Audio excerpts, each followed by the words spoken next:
اعوذ باللہ من الشیطان الرجیم، بسم اللہ الرحمن الرحیم۔ ڈیئر اسٹوڈنٹس، السلام علیکم۔ امید ہے آپ لوگ خیریت سے ہوں گے۔ لیکچر نمبر 2 کا جو ہے میں آپ لوگوں کو مختصر سا خلاصہ بتا دیتی ہوں، لیکن کل ہم لوگوں نے جو پڑھا تھا تھوڑا سا اس کے بارے میں آپ لوگوں کو بتا دیتی ہوں۔ کل ہم لوگوں نے نظم طلوع اسلام پڑھی تھی، جس کے شاعر جو ہیں وہ علامہ محمد اقبال ہے۔ نظم طلوع اسلام جو ہے یہ ان کی کتاب بانگ درا سے جو ہے وہ لی گئی ہے۔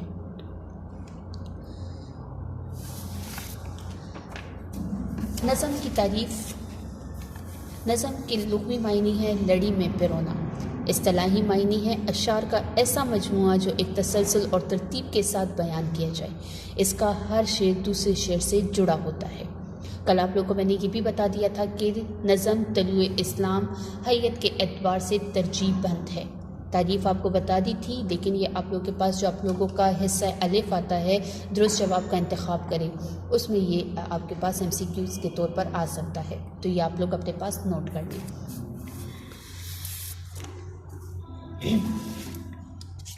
علامہ اقبال کے بارے میں ہم نے پڑھا تھا کہ انہوں نے اس نظم میں جو ہے وہ مسلمانوں کو ان کا کھویا ہوا مقام جو ہے وہ واپس دلانے کی کوشش کی ہے۔ مسلمان جو خواب غفلت میں سو رہے تھے، غفلت کی نیند میں سو رہے تھے، ان کو بیدار کرنے کے لیے انہوں نے یہ نظم لکھی ہے کہ مسلمان جو تھے وہ ایک شاندار زندگی گزار رہے تھے، پوری دنیا پر مسلمانوں کی حکومت تھی، پھر ایک دم سے عروج سے زوال کی طرف آ گئے تھے۔ کیا وجہ ہے؟ مسلمان اپنے دین سے دور ہو گئے تھے، مسلمان جو تھے وہ انگریزوں کے غلام بن گئے تھے، دوسروں کے ماتحت ہو گئے تھے، جس کی وجہ سے مسلمانوں نے اپنا جو تھا وہ ایک اعلیٰ بلند مقام جو تھا وہ ختم کر دیا تھا۔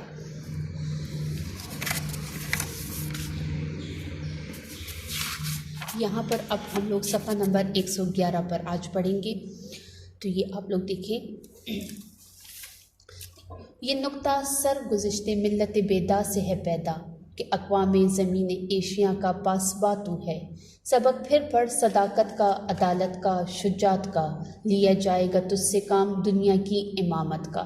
یہی مقصود فطرت ہے، یہی رمز مسلمانی، اخوت کی جہانگیری، محبت کی فراوانی۔ بتان رنگ و خون کو توڑ کر ملت میں گم ہو جا، نہ تورانی رہے باقی، نہ ایرانی نہ افغانی۔ میان شاخساراں صحبت مرغ چمن کب تک، تیرے بازو میں ہے پرواز شاہین کوہستانی۔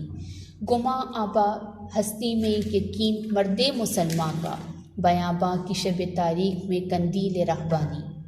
مٹایا کیسر و کثرت کے استبداد کو جس نے، وہ کیا تھا زور حیدر، فکر بوذر، سٹ کے سلیمانی۔ ہوئے احرار ملت جاد پہماں کس تجمل سے، تماشائی شگاف در سے ہیں صدیوں کی زندانی۔ اب یہاں پر آپ لوگ شعر نمبر 7 کی طرف دیکھیں۔ یہ نقطہ سرگزشت ملت بیدا سے ہے پیدا، کہ اقوام زمین ایشیا کا پاسباں تو ہے۔ نقطہ باریک بات، سرگزشت ماضی کے واقعات، ماضی کی باتیں، ملت بیدا مسلمان قوم، ملت اسلامیہ، پاسباں حفاظت کرنے والا۔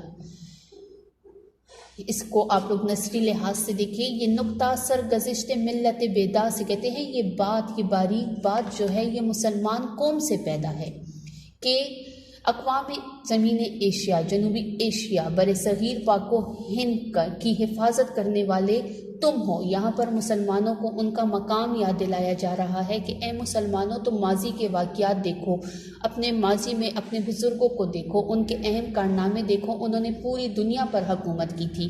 سکندر اعظم جو گھر سے اس عزم پر نکلا تھا کہ پوری دنیا کو فتح کرے گا، لیکن جب اس نے جنوبی ایشیا، بر صغیر پاک و ہند میں قدم رکھا تو وہاں پر جو تھا طارق بن زیاد اور محمود غزنوی جیسے جو تھے وہ بہادر مسلمانوں نے ان کا ڈٹ کر مقابلہ کیا اور وہاں پر ان کو قدم جمنے نہ دیے۔